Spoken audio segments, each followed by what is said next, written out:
North Africa and Central Asia will come to order. Obviously, I'm not Joe Wilson. He had a health issue. He's back with us. I saw him at prayer group this morning, and it's probably out of order, but if it'd be all right if I could just offer a prayer for Joe and his continued healing. We'd bow our heads. Dear Lord, we thank you for this committee. I thank you for my co-chair, Representative Phillips, and I thank you for our brother Joe, and we ask you, Lord, for his continued healing. In Christ's name I pray, amen. All right. The purpose of this hearing is to examine the unprecedented development of open, direct conflict between Iran and Israel and other regional changes as we approach the first anniversary of Hamas's October 7th brutal attack on Israel. I now recognize myself for an opening statement, but I would like to remind my friends in the audience that disruption of the committee proceedings is against the law. Holding up signs or making verbal outbursts during the proceedings is disruptive, and it will not be tolerated. Any disruptions will result in a suspension of the proceedings until the Capitol Police can restore order. All righty, and now here's my opening statement. Again, I'm not as polished as Joe is, but I'll limp through it. First, I want to wish, as I stated earlier, speedy recovery to our dear friend, Chairman Joe Wilson, and we all know he had a health episode last week. I think we say health episode because we don't want to discuss what it was, but by saying that, everybody says, what the heck happened to Joe? And then we talk more about it. But I saw him this morning. He is on the mend. We all wish him well and hope that he can be back here soon, since he is a leader on many important issues, including the need to deter Iran and its proxies in the Middle East. I want to thank our witnesses for being here today as we examine the Middle East 1 year after Hamas's devastating October 7th attack and assess the damage and instability caused by Iran and its terrorist proxies. On October 7th, Iran-backed Hamas terrorists murdered 1,200 innocent people and took 250 hostages, including American citizens. We cannot discuss the Middle East today without acknowledging this unprovoked evil massacre by Hamas. We need to remember the absolute cruelty which Hamas terrorists crossed the border into Israel, attacked innocent families, sexually assaulted people, burned them alive, and took young children hostage. Acknowledging this kind of evil is key to understanding why Israel had to undertake an operation in Gaza to rescue the hostage and eliminate the threat posed by Hamas. For decades, Iran has been arming and enabling terrorist proxies throughout the Middle East. It has provided them with the weapons, training, and financing to attack the United States, Israel, and our partners. Since October 7th, we have seen these proxies unleashed. Hezbollah is launching nearly daily attacks on Israel. The Houthis are regularly launching missiles and drone attacks on international shipping in the Red Sea and even at Israel. Iran-backed militias in Iraq and Syria have launched over 170 attacks on American service members who are stationed in the Middle East to ensure the defeat of ISIS. And for the first time, Iran launched a direct massive missile and drone attack on Israel and is threatening to attack Israel again. Iran is not deterred. Hezbollah is not deterred. The Houthis are not deterred. Hamas is not deterred. The militias in Iraq and Syria are not deterred. The Biden-Harris administration has not punished any of these terrorists for their violence. The administration's policy to attempt to de-escalation puts America on the defensive. We are focused on blocking and tackling when we should be on the offensive, squeezing our adversaries where it hurts. The result is weakness and vulnerability for the United States and our allies. We urgently need to change course. Just last week, after waiting 5 months, the President finally took a necessary step toward implementing the 21st Century Peace Through Strength Act, that Congress enacted in April. This law contains a wide range of sanctions authorities to counter international financing of Hamas, to counter Iran's missile and drone program, to counter China's purchase of Iranian oil, and to hold the Iranian regime accountable for its brutal human rights abuses against its own people. The administration needs to comply with the law and fully implement these sanctions. Today, our witnesses will provide us with stark assessments of the entire Iran threat, including the nuclear program, missiles and drones, terrorism, human rights abuses, and assassination plots. Our witnesses will also tell us how we should change the administration's ineffective strategy to actually deal with these threats. Strongly worded statements are not cutting it. They're still lobbing drones, missiles, and rockets at our friends. We need a new plan, and we need it now. I now turn to the ranking member, my dear friend, Dean Phillips, for his opening statement. I never thought I would get to say Chairman Burchett. Thank you. Yeah, well, it probably won't ever happen again, I can tell you that. And I wanted to say something. I'm not cutting on your time, but I guess I am. But as chairman, hey, I hold the gavel. I can do that. Apparently, I had the wrong meeting room, so I went down and greeted the witnesses in another thing, and I'm sure they're all sitting there going, "Hey, you're not my chairman. Tim Burchett just came by and said he was my chairman." So anyway, and I didn't get to say hey to y'all. So hey. So here I am. Anyway, Dean, sorry, brother. Thank you, Mr. Chairman. I'll ask for another minute at the end of my remarks. You got it. Greetings, especially to our witnesses, to my colleagues, to the wonderful staff that populate both sides of this committee aisle, and to those of you in attendance, staff members and people passionate about peace who might see this issue slightly differently, but I know that ultimately we are all aligned. And I also want to wish Joe Wilson, my friend, my colleague, a remarkable man, a speedy recovery. I can assure you that even after a health episode, the man can run circles around most of us, and we are thinking of him. As we approach the horrid anniversary of October 7th, the massacre in Israel, in which Hamas murdered 1,200 people, including young teenagers at a music festival, took 250 hostages, 101, we believe, still remain in Gaza today, and that includes American citizens. And I would ask that all of us be considerate of the fact that American citizens are being held by this terror organization in the tunnels of Gaza. It feels like the ground has shifted under our very feet, and the realities with which we're grappling with a year ago have morphed and expanded as the region now sits at the precipice. Well before October 7th, Iran has threatened U.S. national security interests and regional stability, in fact, since 1979. It has continued to advance its nuclear program, despite a June censure from the IAEA Board of Governors, and Secretary Blinken has also stated that Iran's nuclear breakout time is between 1 and 2 weeks. I'll say that again, between 1 and 2 weeks. And while the election of President Pezeshkian provides an interesting opportunity to explore a diplomatic path forward with Iran, they are a nuclear threshold state, and allowing that is unacceptable.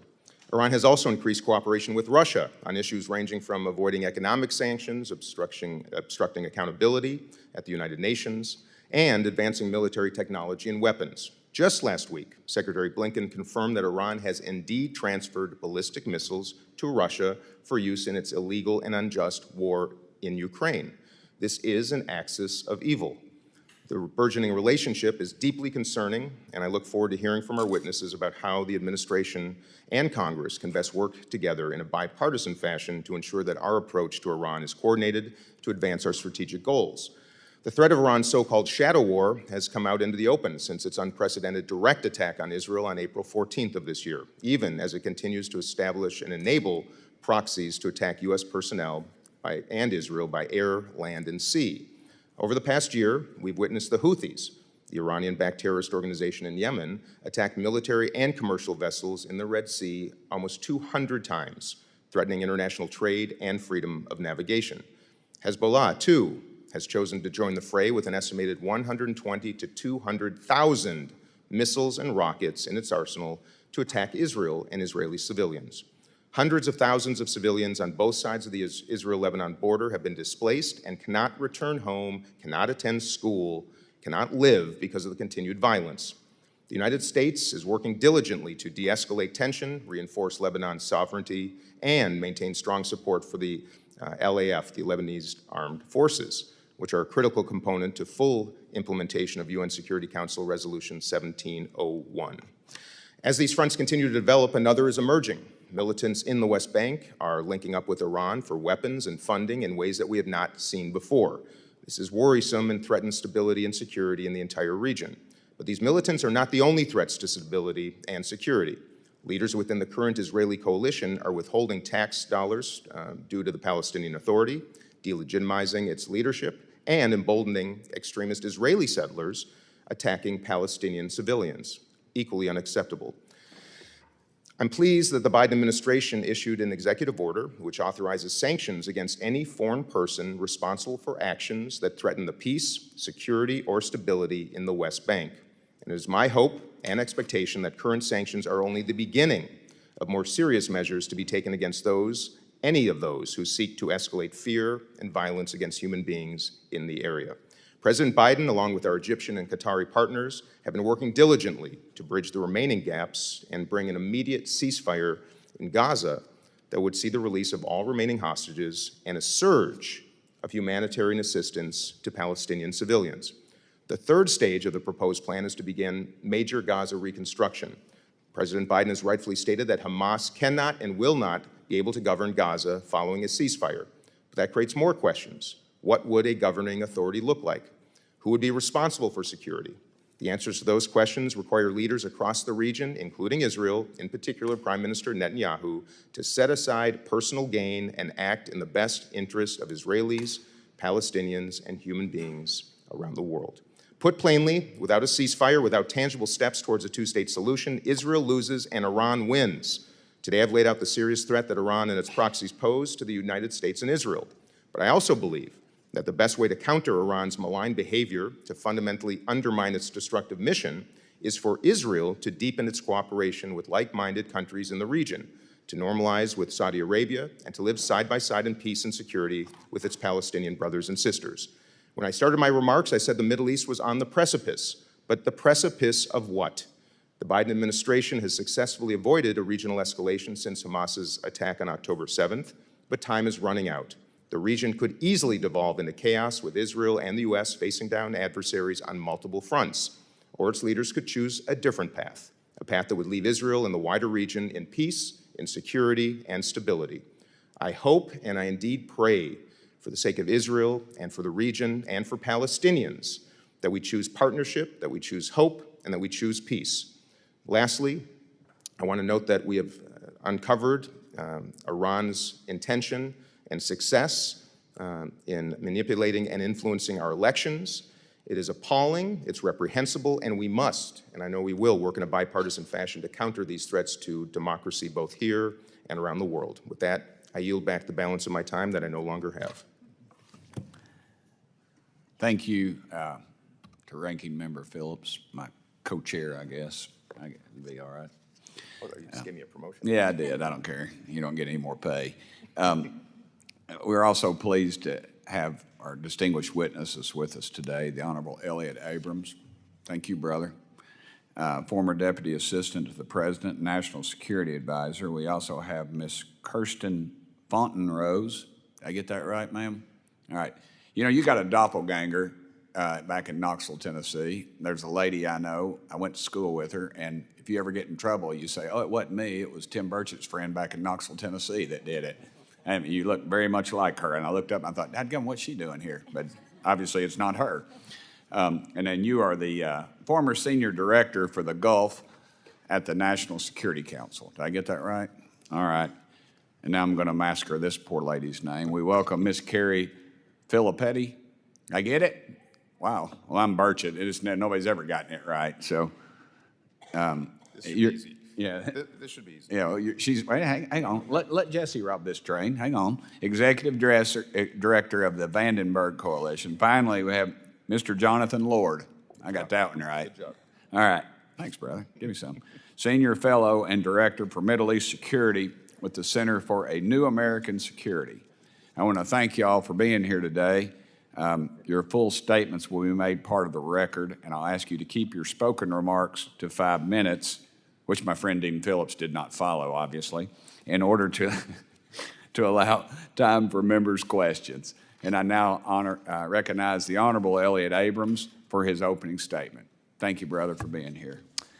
Thank you, Mr. Chairman. Thanks for the invitation to testify today. The United States, Israel, and our allies face an increasingly complex terror network that allows Iran and its proxies to share expertise, coordinate activities, and collaborate on joint attacks. It has rightly been called Iran's proliferation of chaos. Iran's ability to disrupt peace and to help the countries most hostile to the U.S. does not end at the borders of the Middle East. As has been noted, just this month, the U.S. government informed us of Iran's shipment of hundreds of short-range ballistic missiles to Russia for use in attacking Ukraine. Those shipments are most significant for the Ukrainians they will kill, but they should be a clear message to us about the nature of the Iranian regime. And all these activities are being conducted by an Iranian regime without nuclear weapons.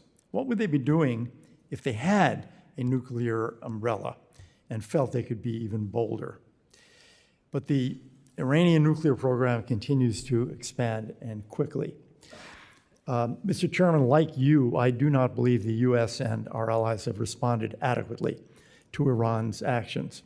Consider the Houthis. The Houthis' impact on international trade and commerce. The Houthi attacks have reduced ships going through, cargo going through the Suez Canal by about 75 or 80%. A recent article by former Royal Navy Commander Tom Sharp was entitled, "The Houthis Have Defeated the U.S. Navy."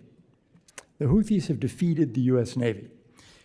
They have not been deterred, as also has been noted, by the defensive actions the U.S. and allies have taken, which have failed. And the Houthis, now emboldened, have ramped up their attacks. Drones and cruise missiles are now accompanied by hijackings and ballistic missiles.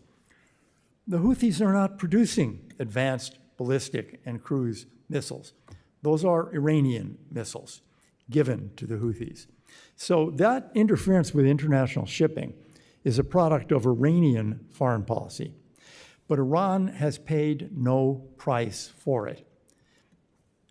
As to the sale of ballistic missiles to Russia, significant consequences were promised. That was the phrase. Where are they? Will Iran pay a price? Iran has paid no significant price for its April attack on Israel. Iran has paid no significant price thus far for its defiance of the International Atomic Energy Agency and its buildup of a stockpile, as noted, that would allow it to build several nuclear weapons in just a few weeks. Oil sanctions are on the books, but they're not really being enforced, and Iran is selling more and more oil. I don't think, Mr. Chairman, that should lead us to just wring our hands. I think it should lead us to act. We can prevent these activities because Iran's leaders are evil, but they are rational. They respond to actions that threaten their interests, and they respect American power. So what should be done? First, I think both candidates for the presidency should repeat what President Biden and his predecessors have said, that the United States will not permit Iran to get a nuclear weapon. Second, both CENTCOM and the U.S. Navy believe their ships, or our ships, are sitting ducks for the Houthis and are dissatisfied with the way the U.S. has allowed Iran to close international waterways. CENTCOM Commander Eric Kurilla wrote in a classified letter that was reported in the press, U.S. service members will die if we continue going this way. And he argued for a more forceful response. We need that more forceful response. We need to make it clear to Iran that if an American ship is hit, the U.S. retaliation will be against Iran, not its expendable Houthis. Again, Iran's leaders are evil, but they are rational. I would like to close with one point. It's important to remember that Iranians have not chosen that regime, the regime that rules them. The Iranian people loathe that regime, and they repeatedly risk their lives to rise up against it. The ultimate solution to the problem of Iran is democracy. When the Iranian people are free to govern themselves, Iran will have a different government and a different foreign policy. So we should do all we reasonably can to help them bring that day nearer. Thank you for the opportunity to testify before the subcommittee. Pushing that dadgum button. What am I paying you for? Thank you, Mr. Abrams. I now recognize Ms. Kirsten Fontenrose for her opening statement. Chairman Burchett, Ranking Member Phillips, and esteemed members of the committee, thank you for the opportunity to speak with you about the accelerating threat to long-term U.S. interests posed by Iran and its armed underlings. For over a decade, CENTCOM has consistently described Iran as the primary destabilizing force in the Middle East. 10 years ago, when Secretary Austin was CENTCOM commander, he cited Iran's proxy networks and its support for terrorism as major challenges. Since then, Iran has throttled up these programs with the explicit goal of eradicating U.S. influence in and access to the Middle East. Despite the headlines, the peril from Iran is not rooted in Gaza. If the conflict ends tomorrow, Iran's foreign policy will continue to demand policymaker attention. We will still be confronted by the IRGC and their cohorts in Iraq, Syria, Yemen, Lebanon, by a nuclear program holding us in a state of paralysis, by missiles that are approaching hypersonic and drones that are as fast as cruise missiles, by arms sales that directly threaten Ukraine, a crippling of global of commerce, cyber warfare threatening the democratic process, and information warfare targeting the social cohesion of our communities. The only domain in which we are not in a low-simmer war with Iran right now is space, and that is likely temporary. Iran launched 4 satellites this year. Cozy relations with China and Russia could bring access to troubling space tools. Because of growth in their missile and drone programs, accelerated by the lapse of UN sanctions and provisions in UNSCR 2231 in 2020 and 2023, Iran is now able to deliver lethal effects to every country in the Middle East. They have ramped up their capabilities in terms of small arms, long-range missiles, attack drones. Next year will unleash their nuclear program and its collaborative work with our adversaries if we do not trigger snapback. Should Iran cross the threshold of nuclear weaponization, the risk of deadly escalation in any exchange of missile fire between Iran and Israel will spike because of payload uncertainty. Barring intelligence to the contrary, any nuclear-capable missile fired from Iran would be assumed to carry a nuclear payload. To use an old-school Cold War term, the scenario is mutually assured destruction. In my written testimony, I offer thoughts on potential actions to address these accelerating risks, so let me briefly touch on 2. First, Congress can direct to draft an effort to draft a unified long-term strategy that will guide interagency planning beyond a single administration and inspire partners to get on board. In the absence of a strategy in the Gulf, of a strategy that will endure, let's say, for more than 3 years, partners like the UAE and Saudi Arabia, and perhaps soon Bahrain, are backed into positions of vulnerability, walking back policies that economically and informationally isolated Iran and its vassals in the region. Ask CENTCOM how much harder the lack of such a strategy has made their work on integrated air and missile defense. The region and Europe are clamoring for this. The US cannot operate around the world without building coalitions, and we can't build coalitions without a plan. Coalition members can be incentivized by including countries in programs just out of the gate, like the Comprehensive Security Integration and Prosperity Agreement with Bahrain, and the mill-to-mill and intel sharing benefits proposed in the Link and AI Accords Acts. Second, protecting freedom of navigation and global shipping lanes is a primary US national security objective as stated in our National Security Strategy and National Defense Strategy. It is quite literally the reason we have a Navy. And yet we are not authorizing our Navy to do it. The Houthis in Yemen are intransigent in political negotiations. They have learned from Iran that keeping the US in political talks, on the one hand, allows you to conduct acts of terrorism with full impunity on the other. To quote a senior Yemeni official in a conversation I had yesterday, there is an entire generation being mobilized and trained for holy wars. All 6 types of anti-ship ballistic missiles and 4 of the 6 types of cruise missiles used by the Houthis in attacking ships in the Red Sea are provided by Iran or fitted with Iranian guidance kits. What will DOD and Congress tell the American people when an Arleigh Burke-class destroyer with over 300 sailors on board bursts into flames hit by one of their missiles? Because we only allow DOD to catch fly balls and not to go to bat.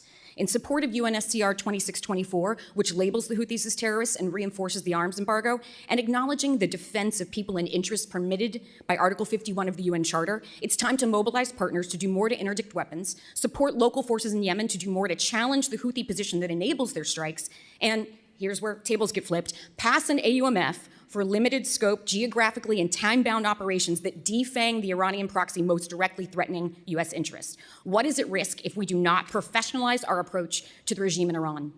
It is access to energy that will drive our economy for at least several decades, access to resources and alliances while we compete for economic and perhaps military primacy against multiple bully states increasingly aligned in the singular goal to unseat us, and access to shape the widening worldviews of countries that were so closed for so long.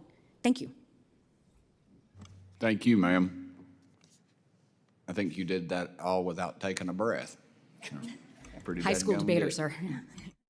Say that again. High school debate. High school debate. Oh, okay, right on.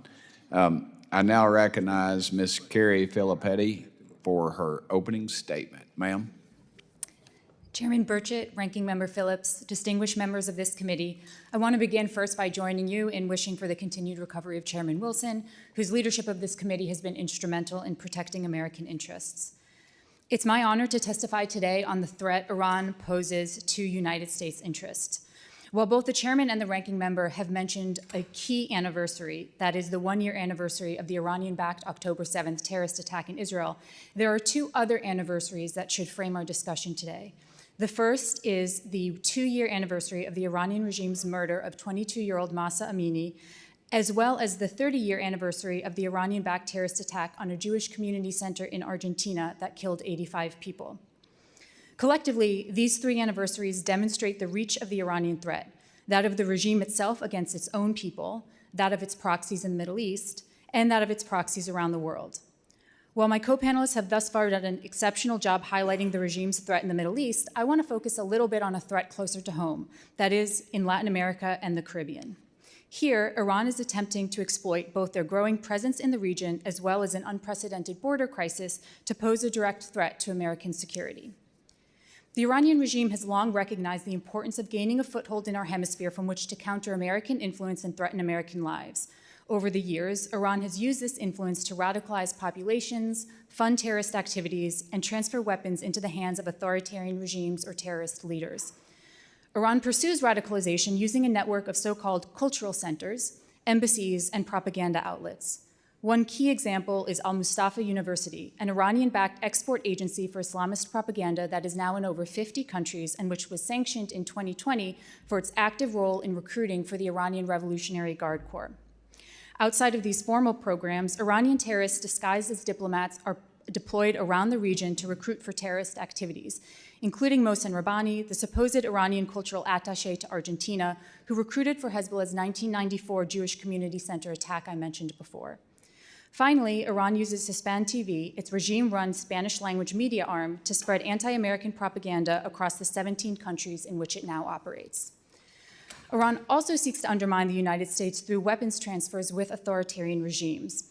Regular flights between Tehran and Caracas have been suspected of carrying either terrorists or arms shipments between the two nations. For example, earlier this year, the United States completed the forfeiture of a plane formerly owned by US-sanctioned Mahan Air and piloted by an ex-commander of the IRGC. There's public speculation that the plane may have been bringing weapons to conducting terror attacks in the region on the anniversary of that Jewish community center bombing. As the Department of Justice noted in a recent House Homeland Security Committee hearing, it's clear the Iranians are determined to carry out attacks in the United States, and it is further clear that Iran sees Latin America and the Caribbean as key in that effort. Fortunately, Congress has recognized this threat. It is thanks to Congress that Iran's threat in the Western Hemisphere specifically was made public through the passage of the Countering Iran in the Western Hemisphere Act of 2012. It is thanks to Congress in imposing comprehensive sanctions in 2012 that Iran was forced to the negotiating table around its nuclear program. And it is thanks to Congress that we have new authorities in countering Iran's malign influence around the world through this year's passage of the Massa Act, the Fight Crime Act, and the SHIP Act. But as important as Congress has been in countering Iran in the past, it will be equally significant going forward.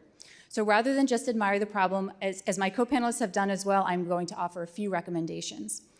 First, as Mr. Abrams noted, we must respond when American citizens or our allies are attacked. American assets have been targeted over 175 times since October 7th, 2023, which doesn't even include the 43 American citizens who were slaughtered by Hamas on that day alone. By contrast, we have only responded 11 times, despite historical evidence laid out in my written testimony that strength is the best deterrent against Iranian aggression. Second, we must encourage our European partners to trigger UN Resolution 2231 snapback provisions before their expiration in October of next year, or risk losing key capabilities in the fight against Iranian terrorism and nuclear weapons development. Third, we must demand executive branch compliance with existing Iran-related legislation. And fourth, we should make sure that we combine this maximum pressure campaign with maximum support for the Iranian people. More recommendations are laid out in my written testimony. I'm deeply grateful for the bipartisan commitment to protecting American lives from the Iranian threat shown by this Congress. Thank you for the opportunity to share both the severity of the threat and some proposed solutions. I look forward to your questions. Thank you, ma'am. Mr. Lord, you're recognized. Chairman Burchett, Ranking Member Phillips, distinguished members of the subcommittee, thank you for the opportunity to testify before you today. This is the second opportunity I have had to come before this august body as an expert witness, and it is my honor to do so, especially alongside such esteemed colleagues. First, allow me to express my best wishes to Chairman Wilson. My thoughts are with him and his family, and I pray he has a full and speedy recovery. Today's subject is challenging, both as a problem for policy and as an issue that carries great emotional weight. With respect to the complexity, nuances, and breadth of today's subject, I'd ask that my written testimony be made part of the record. As a policy, CNES does not take institutional positions, so my testimony today will reflect my personal positions and perspectives based on my professional experience. My testimony today will be guided by the spirit of comedy and bipartisanship that has long undergirded the critical work of this subcommittee. I firmly believe there has and continues to be a bipartisan through line in American foreign policy in the Middle East. The continued provision of unwavering support to our close partner nation, Israel. The continued integration of Israel into the broader region. Resolution of the Israel-Palestinian conflict that delivers peace, security, dignity, justice, and self-determination for all. And the deterrence, containment, and if necessary, confrontation of an Iranian regime that continues to meddle with and undermine the stability of its neighbors, supports violent proxies, partner forces, and terrorist groups, proliferates weapons to enemies of peace and adversaries of democracy and the rules-based order, threatens harm and plots against Americans, and advances the development of a nuclear program toward the creation of an Iranian nuclear weapon, a weapon which Democrats and Republicans agree that Iran must never be allowed to obtain. In the Middle East, the events of the last 11 months have been wrenching. Beginning with Hamas's savage attack on Israel on October 7th, 2023, Israel is consumed by a conflict against Hamas in Gaza that it did not choose, yielding devastating consequences on millions of civilians. The steady escalation of violence throughout the region by Iran's proxies and partners continues to displace tens of thousands in northern Israel, hold the maritime domain under threat in the Red Sea, and has risked the lives of U.S. service members. Iran continues to methodically advance toward a nuclear weapon through the stockpiling of highly enriched uranium. It has solidified its axis of upheaval with Russia, China, and North Korea, combining their nations' respective resources and competitive strengths to produce and proliferate deadly drones and missiles, evade Western sanctions, and bolster their resilience, all in an effort to dominate their respective regions and undermine the rules-based order, which has allowed the United States and free nations around the world to succeed and prosper since the end of the Second World War. The last 11 months have been a cavalcade of misery, which mercilessly continues and shows few signs of abating. My written testimony includes recommendations for U.S. policy and encourages lawmakers to come together with the executive branch in a good faith effort to reach consensus on a bipartisan approach to advancing U.S. national security objectives. The Middle East is experiencing a geopolitical moment of sustained tension and consequence, which requires unflinching, thoughtful, and unified American leadership. Reaching bipartisan consensus on U.S. policy in the region is attainable and very much worth pursuing. My written testimony includes two thematic areas as points of departure to consider for the creation of a bipartisan Middle East strategy to meet the moment: a modified approach to the Israel-Palestinian conflict and a new bipartisan strategy on Iran. In conclusion, let me share that it is customary in Judaism that when someone dies, we mourn them. Typically, Jews mourn for 7 days, commonly known as sitting Shiva. There are mourning rituals that extend 30 days, shloshim. However, when Jews lose a close loved one, like a parent, they mourn for a year, Shnat HaEvel, the year of mourning. For those who lost their loved ones on October 7th, 2023, the end of the year of mourning is approaching. While 1,200 people lost their lives in Hamas's unspeakable crime that day, the past year has only brought continued misery and death for Israelis, Palestinians, and others throughout the region. But soon, the first of the mourners will end their ritual and attempt to move forward. This act serves to remind me that following even the most unimaginable tragedies, there is opportunity for renewal, growth, and a better future. Similarly, in the wake of October 7th, the ongoing Israel-Hamas war, and the regional insecurity enabled by Iran, America's policy and legislative leaders, too, must look forward and seek renewal. Together, you can advance a strategy to secure America's national security in the Middle East and those of our partners and allies. Thank you, and I look forward to your questions. Thank you, brother. Appreciate y'all very much. Let's see. Oh, yeah. Now I recognize myself, which I always think is an odd thing to say. I'm looking in the mirror. Hey, it's me. Yeah. I'm very good looking. I realize that. Thank you. Miss Fontenrose. Sorry. These glasses, I got to adjust. There was minimal response to Iran's attack on Israel earlier this year. Do you believe that Iran has been deterred from launching another attack? Mr. Chairman, I absolutely do not. I think that first attack was a test of Israel's air defenses and a test of the network that the U.S. has put in place to help defend Israel and other partners in the region. I think we're definitely looking at a round two of some sort once Iran reassesses, checks the reliability of its weapon stockpiles, since many of them failed during that attack, and they may choose to operate in another way. We could see attacks elsewhere globally. It may not be the same kind of attack, but this is not over. The economics of that attack were, it was basically sending a quarter over the border and then firing a $10 bill at them. Is that about your assumption of that? The proportion is probably even worse, to be honest. Probably worse. Yeah, that's what I thought. Is there a direct correlation, ma'am, between the attacks on Israel and the Biden-Harris administration's lack of oil sanctions enforcement on Iran? It is understood that the funds that Iran receives from oil transactions are fungible and are often redirected to the IRGC, which does put these funds into attack operations and into funding proxies and arming them with additional weapons. All right. Mr. Abrams, what role is Iran playing in arming the Houthis? It's fundamental, Mr. Chairman. They don't have the ability to create any kind of advanced weaponry. For example, ballistic missiles. So it's not true that they could do nothing without Iranian help, but without Iranian money, training, know-how, and actual weaponry, the threat from the Houthis would be minimal. All right, they're just in those John boats running around chasing big boats, basically, with 22 rifles, and they've armed them with modern warfare. The Houthis have already attacked Israel, as you know. You think they'll try to do so again? Yes. The Israelis struck back at Hodeidah, the port, and there's at least some hope that that was a strong enough response to teach the Houthis a lesson. But I think in the passage of time, they'll do it. What concerns me also is they're attacking us, and we have not responded as sharply as the Israelis have. Okay. How should the U.S. change our policy, put an end to the threat that the Houthis pose? I'm not sure we can put an end to it in the sense of absolutely nothing else. But above all, I think this wouldn't be happening without Iran. We let the Iranians get away with this without paying a price. To me, that's critical.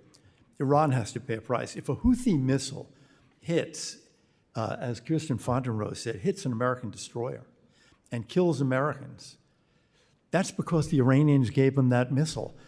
I think we need to make it clear to the Iranians right now, if that ever happens, and we hope and pray it doesn't, the response will be against Iran. What would that look like? Well, you have a wide range, but if an American ship is hit, you can go from something like hitting, depending on how much damage is on buoys off the coast of Iran. You could hit an Iranian ship. You could hit an Iranian naval base. I mean, there's a wide spectrum, and I think we should be letting the Iranians know right now that will be the response. What threat do they pose in the next few years if we do not successfully put an end to their actions?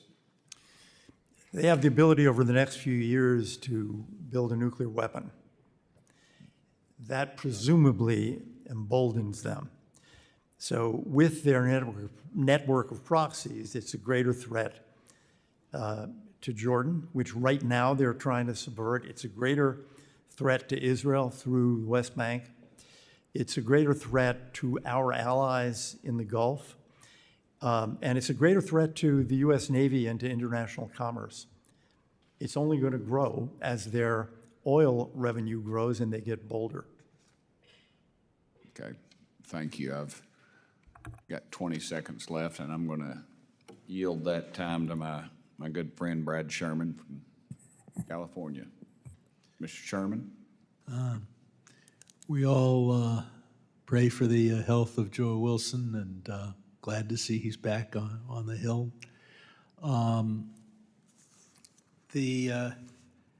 We've heard it declared for 5 or 10 years, pounding the table. America says Iran will not be allowed to have nuclear weapons. Been around here almost as long as Mr. Abrams. And remember that over 100 times, America said with great determination, North Korea will not be allowed to have nuclear weapons. Solemn statements, even by a powerful country, are basically meaningless. With regard to oil sanctions, that means higher prices for Americans, something that I think we should be willing to deal with because our security comes first. But it works only if countries around the world will acquiesce. We don't import any Iranian oil. Can we tell China and India not to import any oil? We were able to do that by threatening to cut off all countries with transactions involving the U.S. dollar. Back just a decade or so ago, the U.S. dollar was absolutely formidable in international transactions. Today, the crypto bros declare they are trying to destroy that power of America. They are partially successful, and they have bought a lot of friends here on Capitol Hill. We renounced the JCPOA in a way that undermines our ability to convince other countries not to buy Iranian oil, even if we pressure them. The Houthis have not just cut off trade to Europe.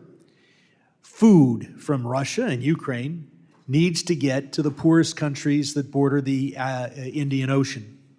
Many people are living on 2 meals a day instead of 3 because of what the Houthis have done. The number of deaths that will cause will never be reported, but people living on 2 meals a day die more than those who live on 3 meals a day. These deaths will probably exceed the number who die in Gaza, and blood stains the hands of Houthis supporters around the world, just as the hands of Hezbollah supporters are stained by the over 250 Americans Hezbollah has killed since 1983. Some have asserted Biden has not punished Hamas and Hezbollah. Have you seen the pictures from Gaza? Whose weapons are those? We provided $14.1 billion to Israel, and Israel is doing a pretty good job of punishing Hamas and Hezbollah. The best way not to have a nuclear Iran is not to have an Islamic Republic in Iran. We need to see democracy. Some of the witnesses have said that. The question is, how do we get there? I won't ask for a public question on this because it should be done secretly, but we should be funding every major dissident group everywhere inside and outside Iran that's dedicated to a democratic, non-nuclear Iran. The future of the world may depend upon it, and if we're spending money, we're not spending near enough.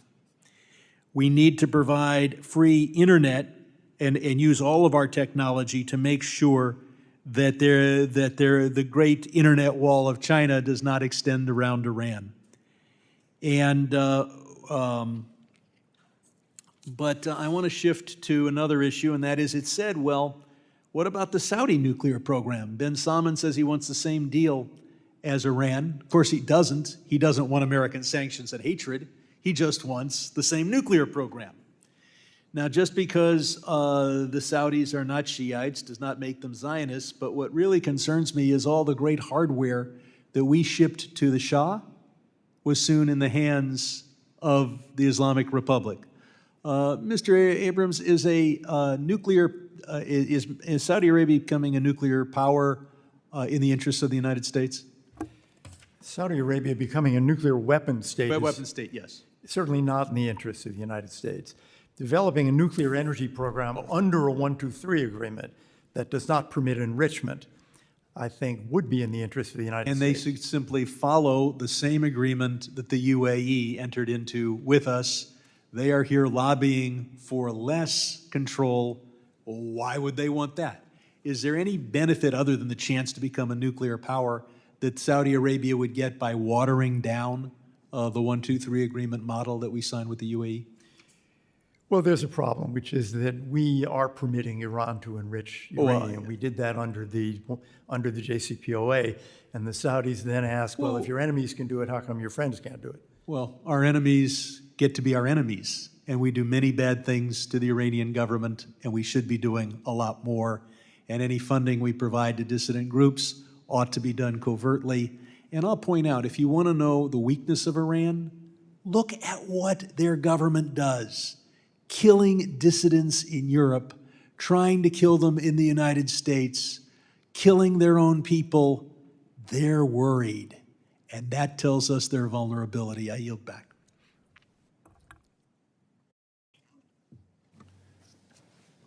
Thank you, Mr. Sherman.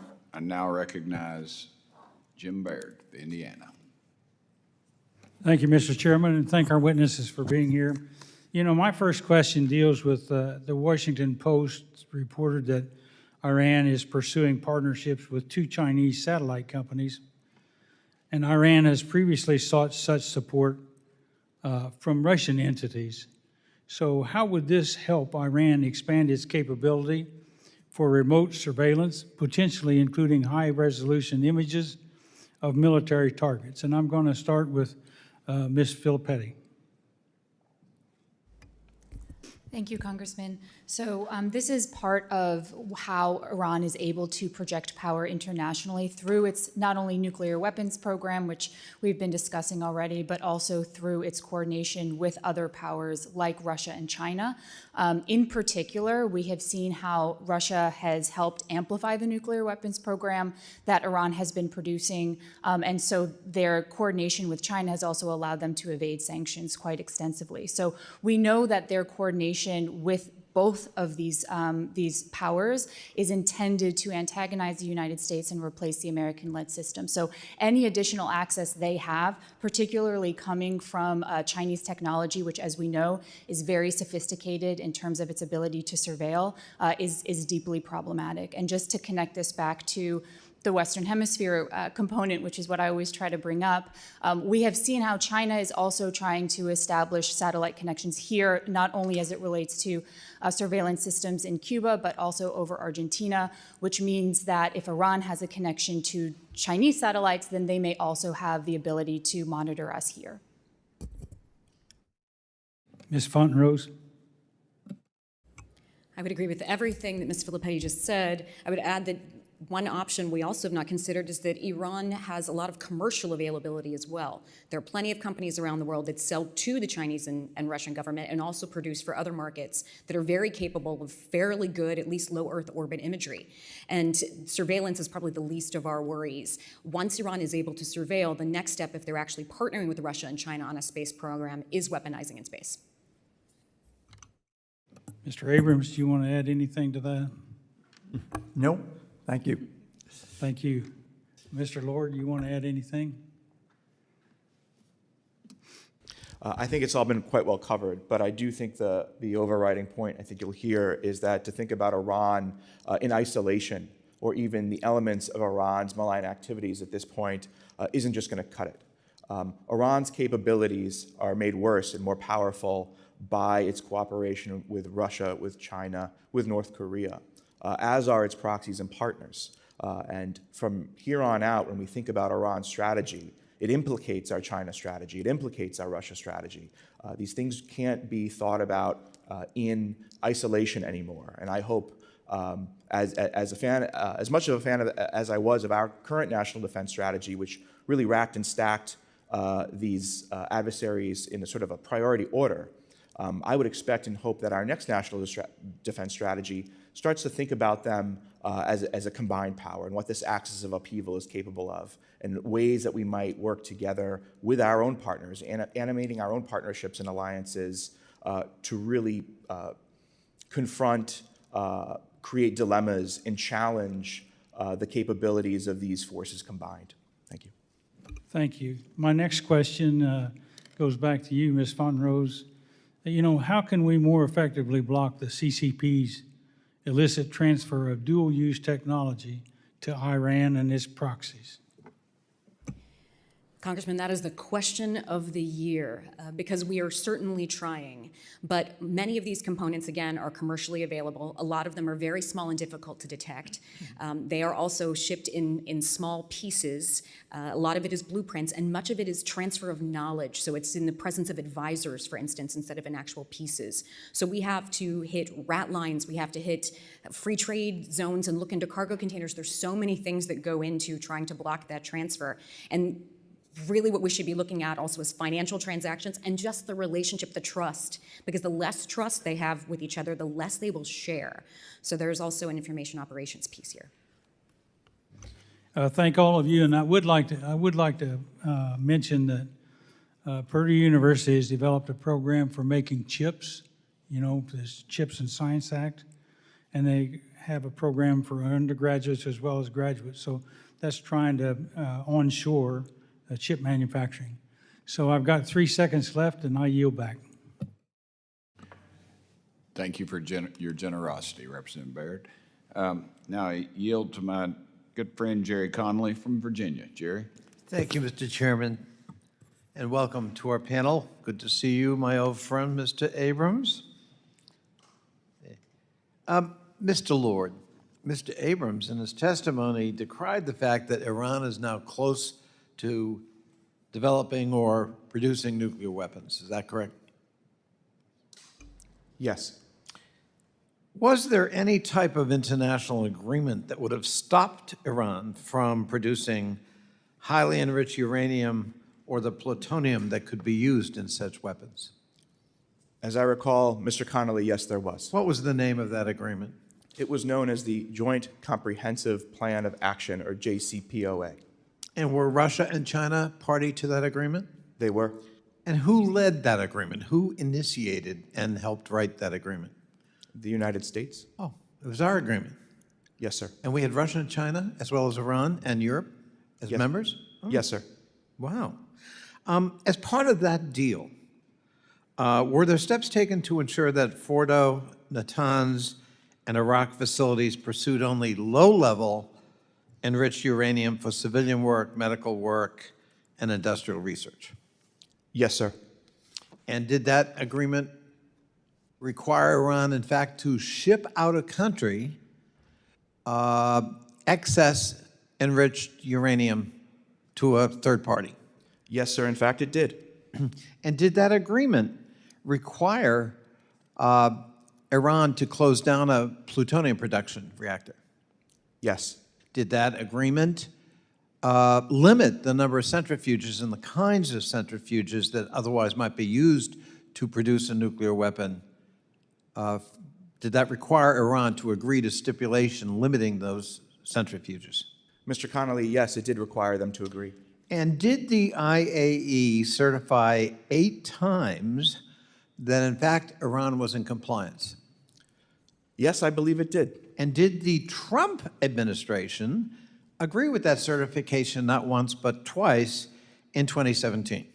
To my recollection, yes, it did. Huh. So when we decry the fact that Iran is now days away, if it wants, to actually produce a nuclear weapon, it is instructive, is it not, to reflect on the fact that we actually had an agreement that was certified, working. And oh, by the way, I should ask one more question. Because again, Mr. Abrams complained that Iran is now defying IAEA inspections. Were there IAEA inspections when the JCPOA was in force? Yes, sir, there were. And they were unannounced? Correct. Uh-huh. So if we were to renounce that agreement unilaterally, it's a little much to expect IAEA inspections in Iran if the agreement is no longer in force. Wouldn't that be a fair statement?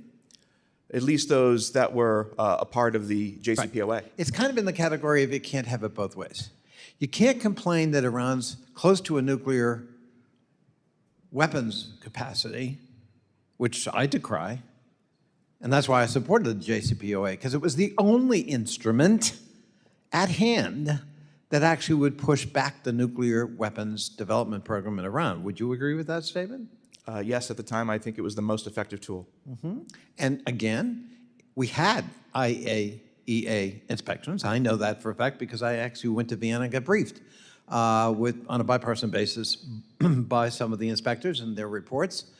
And, you know, I think you have to admit, you tell me if you disagree, the JCPOA, in fact, was working. In fact, against predictions, Iran was complying. Is that a fair statement? Yes, it is, sir. And what happened to the JCPOA that was working? And they were in compliance with virtually every metric we set forward in the treaty, in the agreement. What happened to the JCPOA? Well, the United States withdrew from the deal, sir. Who did that? But that was a decision made by President Trump. President Trump. And now we are where we are. Is that correct? We are, in fact, where we are. Well, forgive an editorial opinion, but for those who wanted to decry Iran's proximity to nuclear weapons development, they have only one person to blame, and that's Donald Trump. I yield back. Thank you, sir. I now recognize Rich McCormick from Georgia. Rich? Thank you, Mr. Chair. Jerry. Thank you to the witnesses for being here today. Next month marks October 7th, not only my birthday, but obviously an infamous day in history in which Israel was attacked, about 1,200 people slaughtered, 250 people kidnapped, including many Americans. This attack, in my opinion, was made a reality by Iran in support of evil people. We've seen them support Hamas, Hezbollah, the Houthis, Russia, China, pretty much every enemy we have, they've supported openly. They've created this unholy axis, which they, as a small country with a very small GDP, has become literally a purveyor of hate and death around the world now. Ms. Fontenrose, it doesn't make the front news anymore, but we've continued to have attacks in the Persian Gulf, mainly from the Houthis. We've seen ships attacked. We've seen a couple of them recently attacked in September, earlier this month, and then September 9th, we shot down another drone. We know that they have these capabilities only because of Iran. The question is, how do we cut off the flow of these weapons from Iran that are going to our enemies, especially the Houthis, particularly in this instance? Congressman, there is a lot of coordination to happen with some of our partners in the region. Iran uses both water means and land means to do these transfers. We have rat lines crossing some of the countries in the south of the peninsula, and about 6 months of the year when there are not monsoons, you have dhows taking tiny pieces of weapons that are hidden in tiny places into Yemen to arm the Houthis. They also have 3D printers. So, and many of these parts are ordered on Would it be safe Alibaba. to say that it's almost impossible to cut off their supply via routes that basically are endless? Cutting off the supply of much of this material would be very difficult. Yes, you would. I agree with you. So It's better to aim for bigger targets. well, there we go. We're setting up the conversation here, aren't we? Mr. Abrams, since Russia's illegal invasion of Ukraine in 2022, Iran provided Russia with scores of the Shahed suicide drones. Secretary Blinken confirmed last week that Iran recently provided Russia with a large new shipment of ballistic missiles that will undoubtedly be used to kill Ukrainian civilians and ultimately to try to win the war for Russia, which basically is an invasion of Europe, which NATO was set out from the very outgo to resist. It's the most germane time of NATO's existence since its creation. So we're at essentially war with an invading, expansionist, tyrannical government into Europe that we formed an alliance to resist. Why has this administration basically stood idle while Iran continues to supply our enemies with something we really can't stop them from doing just by supply lines, as we already said with the Houthis? We're having the same problem with Russia, but on a much different scale and for much different reasons. But why haven't we done anything? I think that we should be doing much more enforcement of sanctions. The administration says we don't want confrontation and we don't want escalation. I would actually rather that Iran didn't want escalation or confrontation. Bingo. Out of fear of us. So you served in Reagan's administration, did you not? Yes. I'm jealous, by the way. Reagan, I mean, come on. This guy's the guy for me. What do you think Reagan would have done, given his history with nations who are probably troublesome, but not even as troublesome as Iran? What kind of response do you think he would have given? He would have tried to talk them into, negotiate them into stopping, and if it failed, he would have acted. And He would have acted. In 1988, he did. He Sank half certainly their did. navy. And I remember people going, oh my gosh, it's the beginning of the end. These guys are going to come after us. They hate us. Yes, they do. And Muammar Gaddafi, after losing a son, rolled over on his back, showed his belly and said, I want to be friends. Because we understand that region and they understand strength. If you show weakness, you give them an inch, they take a mile. And thank you for being of service to such a great president, such a strong president. I saw it during Reagan's administration. I saw it during Trump's administration. When you break out the Moab, the mother of all bombs. When you hit somebody in the jaw that's a bad person, they roll over and they say, I don't want any more of this. And this is the time to act, in my opinion, before they become a nuclear power. Right. Are we waiting for Iran to become a nuclear power before we do something? And then, of course, we won't, because we'll be scared to. This is the time to act. Weakness has created war. Weakness creates death. Weakness creates a propagation of this hatred and these propped up enemies that we have. And I think we should hit Iran hard. It really disappoints me the Biden administration has been absolutely inept, weak, and ineffective. With that, I yield. Thank you. Thank you, Mr. McCormick. Ms. Manning, ma'am, you are recognized. Thank you, Mr. Chairman. Thank you for bringing a slice of hee-haw to this hearing. It takes me back to my childhood. So, the threat posed by Iran has been clear for many years, as evident from all of your expert testimony. And we have made wide-ranging efforts to stop Iran's malign behavior. We've imposed sanctions. We've worked with our allies and entered into the JCPOA. As Mr. Connolly so deftly detailed, Donald Trump pulled us out of the JCPOA, and Iran is now closer than ever to becoming a nuclear power. We've asked our allies who remain in the JCPOA to trigger snapbacks. We've worked with Arab allies to create a regional alliance to stand together against Iran. We've moved Israel from European Command to CENTCOM, where they logically should be. And yet, Iran continues to wage its holy war against Israel, against the U.S., against the West, and against its own people. So, what should our short, medium, and long-term strategy be to defeat Iran's battle against Israel, against the U.S., against its own people? And I know this could be a 24-hour answer, so I'm going to try to ask each of you to give me a piece of that answer. Mr. Abrams, please address the nuclear issue, because I know you had a lot of questions. You disagreed with the JCPOA. I don't know whether you would agree that maybe we were better once we were in it, not getting out of it, but what should we be doing to address the nuclear issue? One of the most effective things we could do now, I think, is snap back. I think we should be asking, you mentioned it, the British, French, and Germans to do that. I think that if a new president asks them to do that, they may well be willing to do it. And that would have a real impact.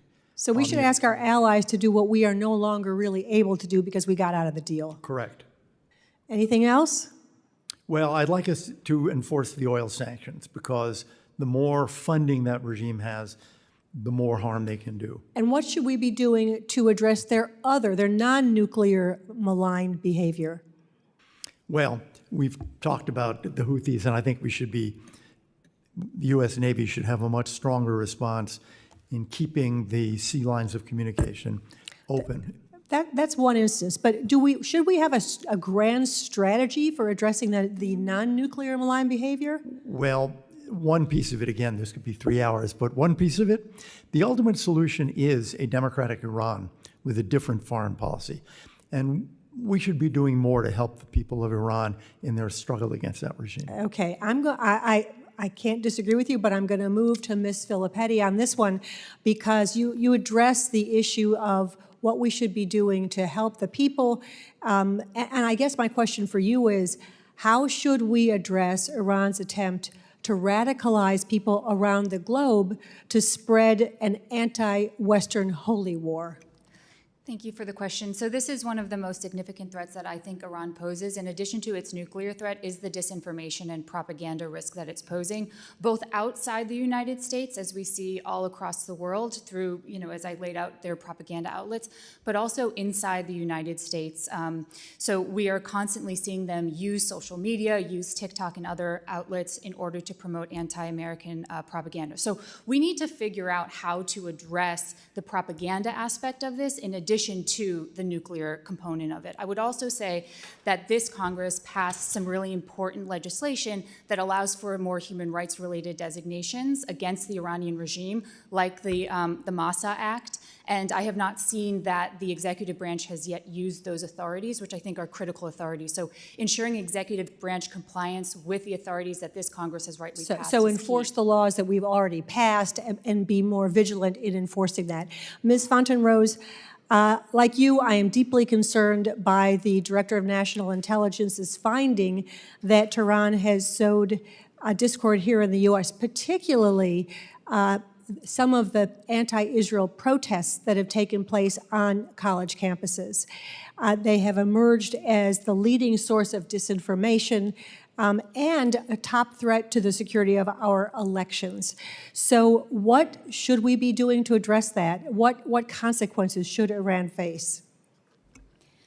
First, we should do something here at home, which is inoculate our own population, make sure they're extremely aware that this is happening. And frankly, this ODNI report is perfect justification for something, as Jonathan mentioned, a bipartisan approach to this kind of conversation. This is something we simply cannot countenance as a country, this kind of meddling. And it's not only Iran, it's other actors as well. So there's really a larger strategy that needs to be looked at here. Okay, thank you. I wish I had 3 more hours to get your answers to these difficult questions, but my time has expired, and so I yield back. Thank you, Ms. Manning. Gabe Amo. How do you say your last name, Gabe? Amo. Amo. Yes. All right, brother, I got it. All right. Amo. Well, Mr. Chairman, I appreciate you regardless. Thank you so much to our witnesses for being here today. As we approach the 1-year anniversary of October 7th, I reiterate my call for an immediate and lasting ceasefire, one that releases the remaining hostages and surges humanitarian aid into Gaza. I also reaffirm my support for a long-term plan, one that ensures a lasting, peaceful two-state solution and provides self-determination for both Israelis and Palestinians. An immediate ceasefire and comprehensive day-after plan are essential for containing the conflict and countering the threat of Iran and its proxies. Even before October 7th, though, it is clear that Iran has been a destabilizing force in the region, threatening our national security interests and preventing a lasting peace from taking hold. For decades, support for regional proxies has been central to Iranian foreign policy. It has funded armed groups and terrorist organizations, including Hamas in Gaza, Hezbollah in Lebanon, the Houthis in Yemen, and militias in Iraq and Syria. Iran has reveled in chaos as it seeks to expand influence by carrying out attacks on Israel and United States personnel in the region. The United States considers Iran the foremost state sponsor of terrorism for good reason. After October 7th, we've seen increased activity from Iranian proxies in the region. We need to understand the kind of support that Tehran is providing to prevent future attacks. So I'll start with Mr. Lord, but I certainly welcome other feedback on my query here. How is the United States tracking the support Iran is providing their proxies? And let's project a little bit, but what should we be expecting in the support of proxies as we move along and they continue their campaign of chaos? Mr. Amo, thank you for the question. We have a pretty capable means of tracking, and there's a pretty good doctrine and history to follow here, where Iran has sought to move sophisticated weapons to these partners, and then over time actually move the capability to create those sophisticated weapons in those partners' own territories. And we've seen that with Hezbollah, who really is the most developed proxy and partner of Iran, certainly the oldest, where it began as the shipment of weapons and capabilities, and then really began to morph into the shipment of the industrial means to build those capabilities in Lebanon's, in Hezbollah's own home turf. So those are the things that we have seen Israel over time really attempt to target most in their campaign between the wars, their meharechet ben hamilchamot, as they call it, mabam, when we get news reports of something blowing up in Syria or in Lebanon or at IRGC Quds Force individual and some others. They're going after the capability that allows Hezbollah to continue to perpetuate conflict. So we have to think very carefully about how we do that ourselves or how we support that with lethal intelligence with our partners. If in fact we ourselves want to engage in that, and I've heard a lot of tough talk here about what we should be doing on Iran, and I think I've said it last year on a Syria hearing, I will say it again. If you are interested in a war with Iran, if you are interested in getting kinetically involved, congratulations, you serve on the one committee in this House that has jurisdiction over war powers. And so if there is to be an authorization of the use of military force, it's going to get marked up here. So if that is something that you believe the president should be doing, it really starts with you here on this committee. So I've talked enough, but I'll leave it at that. Great, thank you. And I know I've got limited time, but I do briefly want to speak to the concerns that I expressed in April about the growing ties between Iran and Russia and whether they would continue to share advanced technologies. And we've heard from Secretary Blinken in the past week that, and the Department of Defense, the confirmation that Iran is sending ballistic weapons to Russia to support their illegal invasion of Ukraine. Trade is a two-way street, raising some real concerns that Russia is sharing advanced and even possibly nuclear technology or information with Iran. And so, briefly, Mr. Lord, can you share any concerns that you might have about that transfer of nuclear technology or information between Russia and Iran, and what more can we do to counter this growing relationship? We are short on time, so I'll be very quick. The stockpiling of uranium is a problem, but the technological deficit that Iran has to actually weaponize is the X mark beyond building the stockpile. That is a gap that Russia could choose to close instantaneously if they felt they needed to, if they needed more arms and support, if Iran wanted to extract something from them.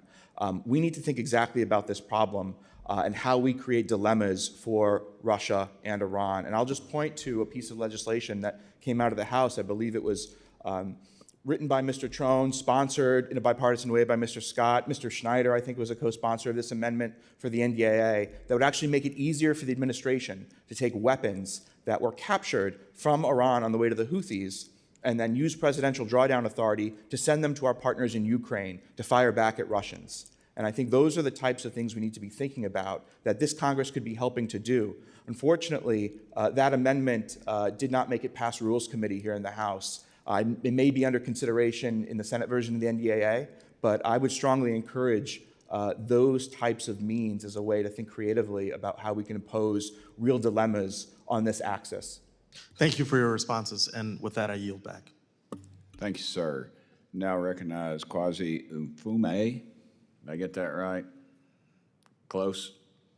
Mr. Chairman, you're in the ballpark. God bless you. You're a great American. Thank you, brother. I appreciate that. Thank you very much. My thanks also to our witnesses today. Mr. Abrams, it's good to see you from way, way, way back and not through the Wayback Machine, but in terms of working together on a lot of these issues. It was instructive to me when the chairman talked about how, in fact, far back we go on this issue as a Congress. And it occurred to me that as a young member of this body in 1987, it was Ronald Reagan that called myself, John Lewis, Nancy Pelosi, Ben Cardin, and a bunch of us who were part of the freshman class to the White House to get to know us and to have some off-the-record talk, but mostly to reach out. He had been under a lot of criticism from some of us during our campaigns, and so we had a chance to talk there.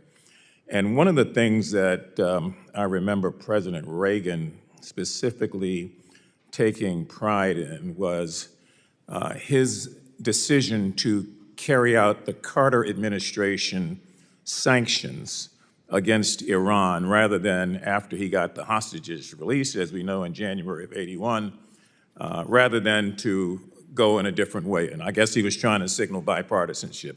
One of the things I learned is that there have been a lot of lessons to be learned about Iran over the years. And the poignancy of all of this are the lessons that have not been learned. And one of those lessons is that you can only trust Iran so far. That's the bottom line.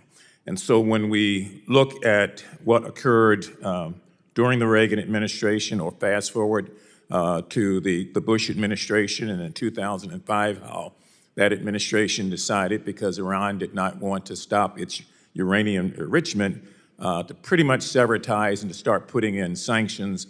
And through the Obama years with the green hostages and the things that went along with that, one thing that keeps coming back to me is we, in the absence of a consistent, and I do mean very consistent approach to Iran, we're going to hop, skip, and jump from one administration policy to another, which does not give us credibility, in my mind, in the larger international community, because it becomes, well, we'll see what the American policy is with the next president.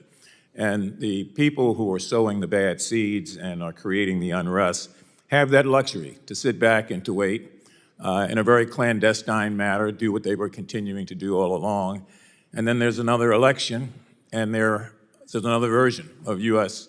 foreign policy. It just does not bring about the kind of change that we want. So I want to ask all of you a question about our allies in the region. I know we're sharing intelligence, but I don't know how that's taking place, and if the intelligence sharing is, in fact, something that can be quantified, where we see real results, because this is about our allies in the region and how Iran continues to sow its terror that affects all of us in the larger international community. So, Mr. Elliott, since I've known you the longest, I'm going to begin with you, and we can go down the line. If you would take a short 30-second period to respond, that would be good to everyone.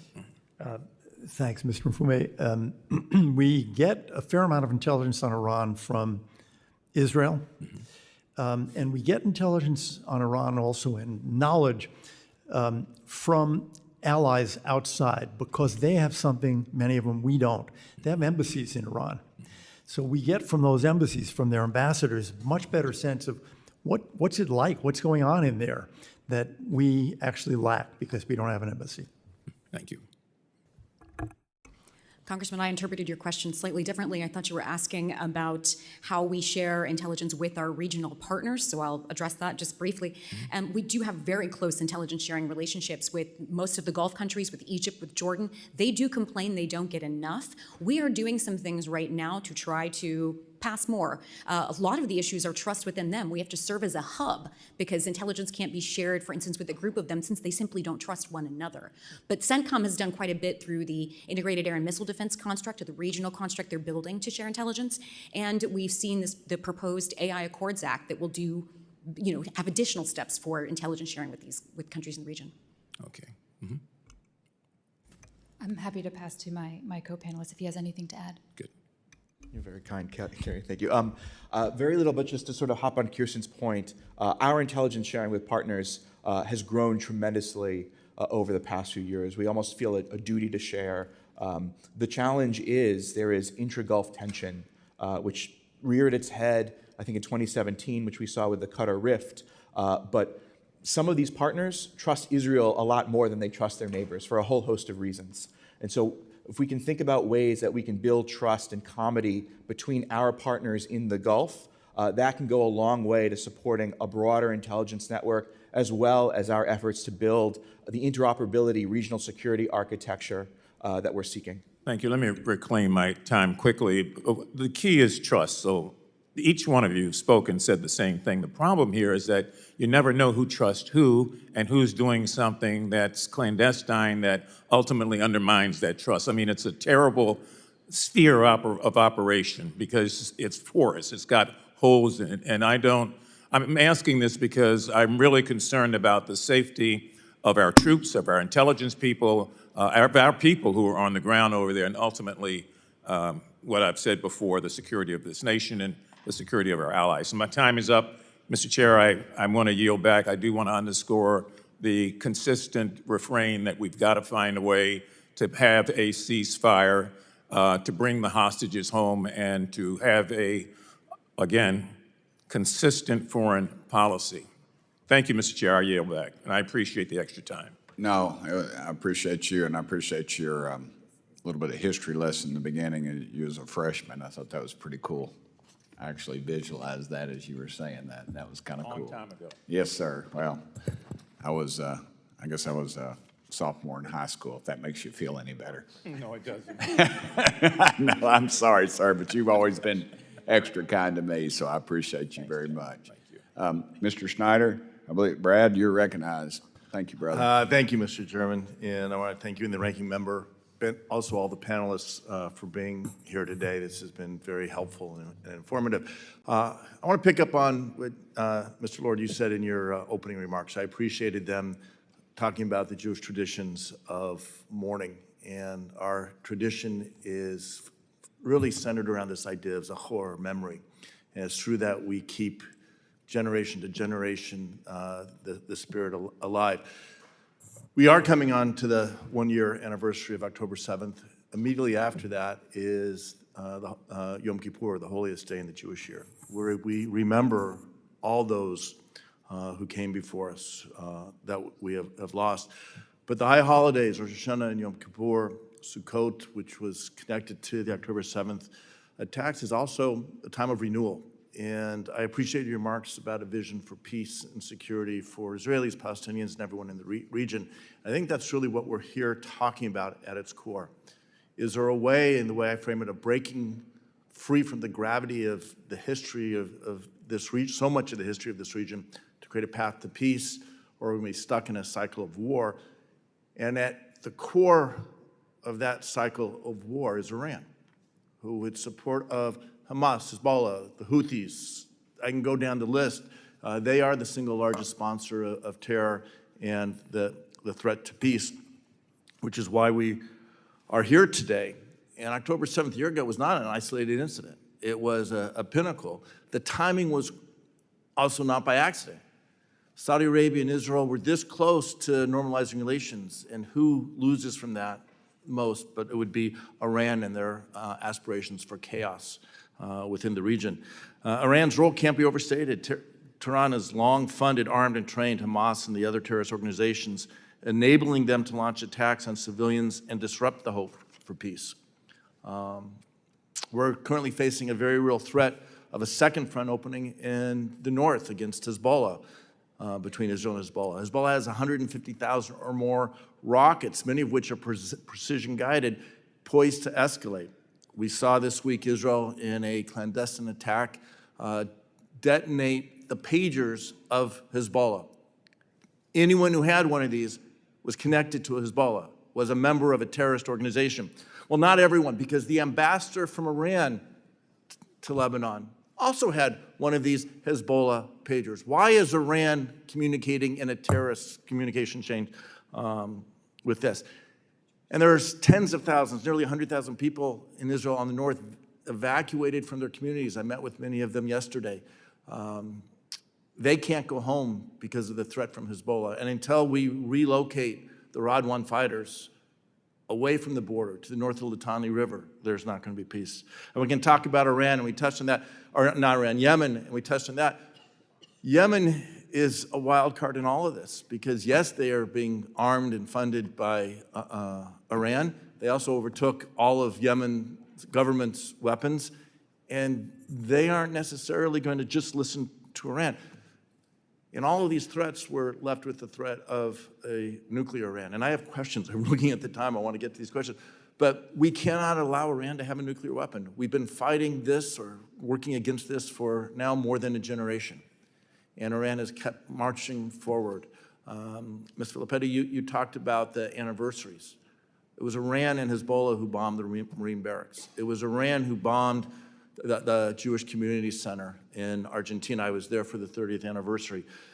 It is Iran that is expanding and building its nuclear stockpiles, but also working to develop all the other aspects to have a nuclear weapon, which threatens the region. And a war with Iran today is nothing compared to what a possible war with Iran would be if they have a nuclear weapon. We cannot allow that to happen. So we have to see a different path forward. And the Abraham Accords are a piece of that. We've talked about that, building on those opportunities. Many of us are part of the Abraham Accords caucus, bicameral, bipartisan. In fact, today we'll have a meeting with the ambassador from Saudi Arabia and a bipartisan group of members from the House to talk about that different vision. My broad question, and everyone's gone long, so I'm going to ask for some indulgence here. I'll start with you, Mr. Abrams. We talk about Iran can't have a nuclear weapon, but we are, for 25 years, we've been trying policies and different tactics. What can we do to make our policies more effective? You touched on some of those earlier. What do we need to do? How can we make Iran understand that the United States are deadly serious, that our allies are deadly serious, and we will take whatever actions necessary? Thank you. First, I think, as I said before, I think both presidential candidates should say this. Absolutely. And particularly, more important, whoever is elected should say it. And I think we should take the military moves that suggest to Iran that we are serious. For example, having the force structure there. Because I think if they think we're really serious, then they may not cross the threshold. Just go down the line. Sanctions only work if they are on the books and if they are enforced, so that's certainly a first start. We also have other tools available to us. We don't have to be talking about airstrikes on Iran necessarily. We have lots of cyber tools. We can build human asset tools. There are ways to dismantle programs once they exist, or ways to prevent the acceleration of the program that perhaps won't cause mass casualties. Thank you, Congressman. I would only add, I agree with both of my co-panelists. I think a lot of this has to do with constraining the resources that Iran has in order to commit acts of terrorism. When you look at the threat again from the Western Hemisphere, we have seen many Iranian spies and terrorists who have attempted to plan for attacks on American soil from their position in Latin America. So that means we need to deny the Iranian regime the resources that it needs in order to fundraise for these attacks. That's why I think, in addition to the 2231 snapback that Mr. Abrams mentioned, it's also important to work with friendly jurisdictions to make sure that they are also sanctioning not only the IRGC, but also Hezbollah, Hamas, the Houthis, other terrorist entities. I also think that we need to look at shifting to a full terrorist designation for the Houthis, given the severity of their attacks on global shipping. Okay. And Mr. Lord, in 2 seconds, because I'm getting the hook here. Very quickly, sanctions are being enforced, and they are being as effective as they could be. Iran is getting better and more capable at evading those sanctions. Sanctions themselves are a tool, they're not a policy. We need to think much more broadly. Finally, I'll say this president has been very effective in deterrence. I think we had a moment here, we could have seen a repeat of April 13th after Hania was killed. But the presence of Jew carrier strike groups, and not only that, but the messaging about all the stealth capabilities, F-35s, F-22, a guided missile destroyer. These are first strike capabilities. And obviously it's not going to get talked about publicly, but I'm fairly convinced that Iran was put on notice, and President Biden had his hand on the holster and made it very clear. Deterrence can be effective. Thank you. I'll close with this, Mr. Chairman. Sanctions are most effective on their first day, and whoever's under sanctions are going to try to get around them. We need to ratchet them up. And I will, last thing say, with the USS Abraham Lincoln and Theodore Roosevelt, among the escort ships was the USS Cole. The irony should not be lost that the ship that Yemen tried to destroy a generation ago was defending the U.S. interests and our allies' interests, including Israel, this summer. And let all know that the United States stands prepared, and that's our committee's responsibility. We will not allow Iran ever to have a nuclear weapon. I yield back. Thank you for yielding negative time to me. This reminds me of that scene from Godfather where he stands up and says, I have to go chair my own committee now, so I will not be able to listen to any more of this. But the difference is I'm not a United States Senator, and y'all are definitely not mobsters. So I'm going to yield to, other than that, I'm going to yield to Mr. Lawler from New York, and I want to remind him the great power that comes with that gavel, and don't let it go to his head. Thank y'all. It's been a pleasure.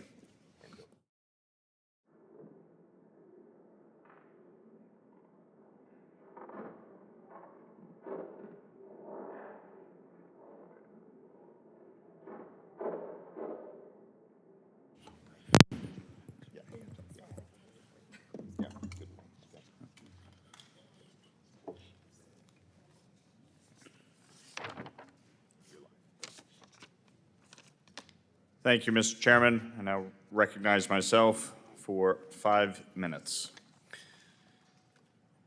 As we've talked about repeatedly, the main way that Iran is funding their terror proxies has been through the illicit oil trade with China. And over the last 3.5 years under Kamala Harris and Joe Biden, the illicit oil trade has increased by over $100 billion. That is what is being used to fund Hamas, Hezbollah, the Houthis, and other terror networks in the region. And it's what's being used to fund Iran's nuclear program. I have fought to get 2 of my bills, the SHIP Act and the Iran-China Energy Sanctions Act, passed through this Congress and signed into law. Both of these bills were included in the supplemental aid package that passed months ago. Regrettably, the administration has failed to act. They have failed to uphold the law. And only a few days ago did the president finally task the Secretary of Treasury and State with these authorities. Secretary Yellen was here before our August recess, and I asked her specifically about the SHIP Act, and you would have thought I was speaking to her in a foreign language. She had no idea what I was talking about. So my question is, how is cutting off Iran's revenue stream from China, where China is purchasing 90% of Iran's petroleum, how do you see that impacting Iran's ability to fund terrorism in the Middle East? Mr. Abrams. It would be very important to do that. At the end of the Trump administration, Iran had reachable foreign currency assets of about $4 billion. And now it's something like 60 billion. I mean, they've made, as you said, over $100 billion. So denying them these resources, which, I mean, we know what they do with them, their own armed forces and these terror proxies, would have a real impact on the threats we face. Any other comments? Congressman, I would only add that during the Trump administration, one of the actions that was taken was specifically designating some of these Chinese companies, including Costco, which is a significant Chinese purchaser of Iranian origin crude. Those sort of sanctions were effective in deterring China from continuing to engage, which is how we got to the $4 billion number in foreign currency reserves. So additional sanctions that target those suppliers and those purchasers, I think, would be very beneficial to our counter-Iran policy.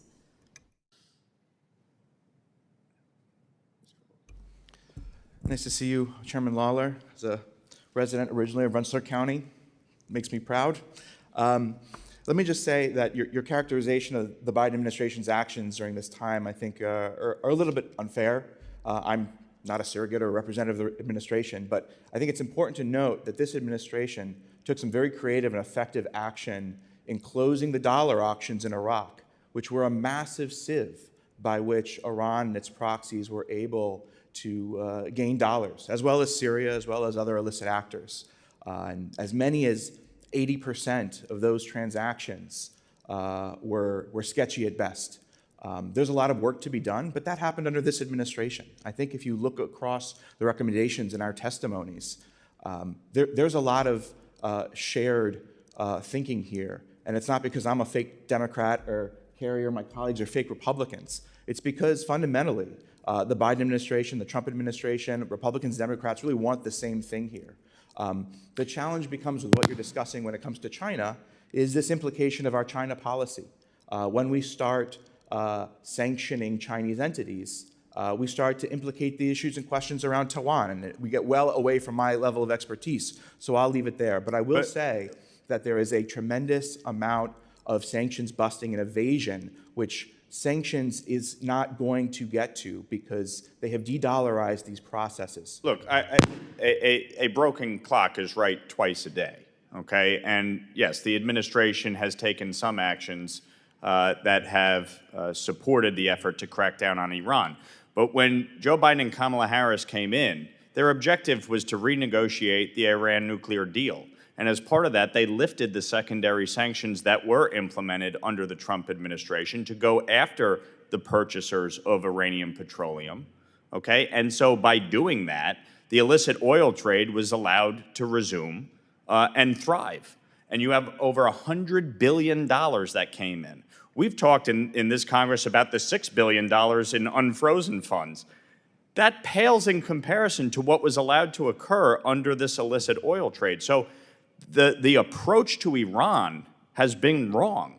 This administration has taken a very wrong tact in trying to go after Iran and its proxy network, which is raining terror across the Middle East, and Hamas, where they get 93% of their budget comes from Iran. So these are fundamental problems that, frankly, this administration has failed miserably to address. And yes, if they take a right step, great, bravo. But they have taken many wrong steps that have created this climate we're dealing with. My time has expired. I now recognize for 5 minutes the gentleman from Minnesota, the ranking member, Dean Phillips. Thank you, Mr. Chairman. Let me just, in response to this last exchange, state my opinion, which is as long as the world relies on petroleum, there will be a flow of dollars to our adversaries. And it's clear that Iran will direct resources to our adversaries at expense to their own population. Their economy is in the worst condition it has been in probably during my lifetime. And I would simply pose that I don't think there is any sanctions regime that can effectively stop that flow. So I'd like to go down, dig a little bit deeper, and try to find solutions. But first, a question about the West Bank. I'm concerned about escalating violence. There have been, I think, 1,350 attacks by Israeli settlers on Palestinians, a reduced flow of resources to the PA, which is the only source of stability. So let me actually start with you, Mr. Abrams.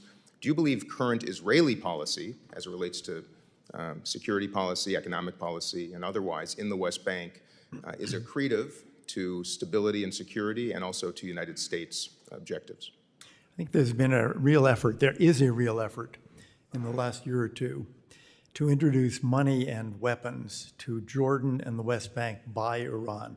Real effort to create violence and subversion in both places.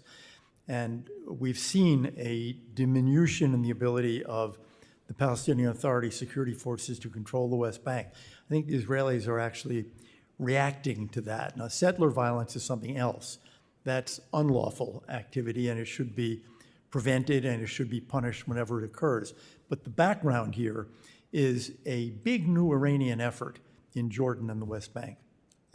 But anything more, what about current Netanyahu policy towards the PA? Do you think this is helpful or not? I think the Palestinian Authority has, for certainly a decade now, proved itself to be corrupt and incompetent. And I don't think the Netanyahu policy, well, I mean, it does go back more than a decade, Sure. but is the problem here. I think the problem is the PA. And Mr. Lord, your perspective on my questions about current policy, settler violence, and also strategy towards the PA? Yeah, respectfully, I'll have to disagree a bit with Mr. Abrams on this one.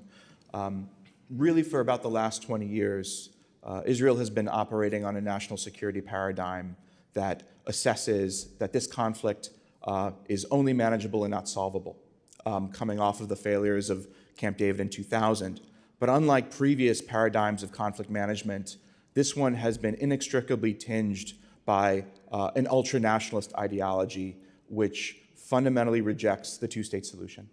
And we have seen that most prominent, most vocal in this last government led by Prime Minister Netanyahu, where settlement has grown at an extraordinary pace. Settler violence has similarly grown, and the consequences for settler violence have never been lower. And all one need do is look at the overt statements of the ultranationalists in this government who have their fingers on the knobs of this to know that exactly their purpose is trying to destroy the Palestinian Authority and export the chaos we're seeing in Gaza to the West Bank that fundamentally allows them to come in and ultimately annex large swaths of the territory. And I think it's inimical to Israeli security interests. I appreciate it. I want to move on to the border between Lebanon and Israel. Ms. Fontenrose, do you see any potential, especially in light of what has transpired over the last few days, to enforce Resolution 1701, to actually establish a reasonable buffer zone? And how should we in Congress and how should our allies proceed with reestablishing dynamics for a return for both Lebanese and Israelis that have been displaced? At the expense of sounding flip, I think the actions of the last 2 days may encourage fighters to move away from that border simply because hospitals are full. Yeah. But certainly it was a message sent about the reach of the perpetrator to Hezbollah's rank and file. So they will have much more trouble now conducting command and control. They will have obviously trouble communicating. They'll have trouble recruiting. You'll have mothers throwing away anything with a battery in it in their sons' bedrooms and locking them in. I mean, we've definitely seen where the network reach goes. And that will give many of the rank and file fighters cause to question whether or not this is an activity they want to engage in. So I think the time for negotiating that is a bit stronger now on Israel's side. It's certainly worth an attempt. Okay, and back to you, Mr. Lord, on the same question, your perspective on 1701 and the dynamic in the buffer zone. Immensely difficult. What we've seen in the last few days is some cause for concern. I've been very public in the indicators and warnings that we'll see forces come away from Gaza and start to be repositioned north, likely in advance of a conflict on the northern border, and we're now starting to see that. What we've seen really in just the last 48 hours, 72 hours, I think may be unrelated to that, but may not be. And Israel is trying to use unpredictability and demonstrate ways in which they can come at Hezbollah in unpredictable, unknowable ways from Hezbollah's perspective to make them more compliant and put them in a position of weakness. Because very much right now they feel they are in the driver's seat, and it's leading towards a bad scenario. Close with one more question, and any of you can respond. As I reflect on post-World War II and the Marshall Plan and how our arch-enemies became friends through investment, it's my belief that the human condition will act in the same way when it's oppressed, does not see hope, whether it's Gary, Indiana, or the Gaza Strip. Do you see any analogy between how we handled post-World War II investment in peace and the Middle East? If so, how might that look, a Marshall Plan of sorts for the region? And if not, what are the impediments? And I would welcome perspective from any of you before I close. Not all at the same time. Mr. Abrams. I would resist the Marshall Plan analogy for one reason, at least, which is that the Marshall Plan countries, for the most part, were industrial democracies. So you were rebuilding, you were returning. You weren't trying to create something that had never been there before. I think everyone wants ultimately to move to the reconstruction of Gaza. The problem there, I think, is the security side of it, without which it won't work. But the difference, I think, in the Middle East is that there are lots of local resources in the Gulf, but not only in the Gulf. I mean, Lebanon apparently has a fair amount of offshore energy wealth, although it's the kind that you might not like. But and so does Israel, obviously, and so does Egypt. So there are local resources that could be applied. Okay. Jonathan, maybe, or Ms. Filippetti, anybody to close? Thank you, sir. Yeah, I think there's real opportunity here, but the challenge is getting to the day in between, let alone the day after. Security is going to be hard, but fundamentally, there needs to be a change of understanding in Israel politically about what comes next. If not immediately a two-state solution, and I have a report coming out on this next month, I'm advocating for a bridging paradigm that enables the reconstitution of Palestinian governance and security institutions in concert, that brings in these partners to rebuild and displace Hamas and terrorist organizations, and creates the ability to come forward incrementally. But everyone ultimately needs their goals to align, and we're missing that right now. I look forward to reading it. Many thanks to each of you, and appreciate your perspectives, and I yield back.